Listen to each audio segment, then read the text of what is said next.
আসসালামু আলাইকুম। এখানে একটি নর্মাল আল্ট্রাসোনোগ্রাফির ভিডিও দেখিয়েছি।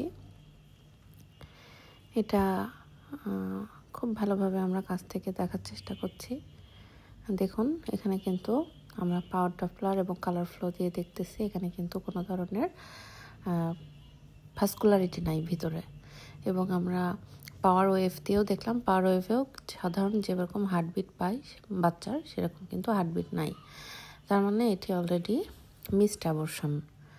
রোগীটির পেটে ব্যথা আছে এবং ব্লিডিং হচ্ছে। হিস্ট্রি নিয়ে সে এসছে যে কী অবস্থা দেখার জন্য আল্ট্রাসোনোগ্রাফি করে। এখানে সিআরএল হচ্ছে 7 সপ্তাহ 4 দিন, এবং সিআরএলের সাথে আমরা জেস্টেশনাল স্যাকটাও দেখার চেষ্টা করব। জেস্টেশনাল স্যাকের সাইজটা দেখুন 9 উইকস, মানে এখানে কিন্তু একটা গ্যাপ আছে। জেস্টেশনাল স্যাকের সাথে কিন্তু সিআরএল যে বাচ্চার যে সাইজটা, এটা করসপন্ড করছে না, এবং সেটা কিন্তু হার্টবিট নাই। সো এটা মিসড অ্যাবর্শন।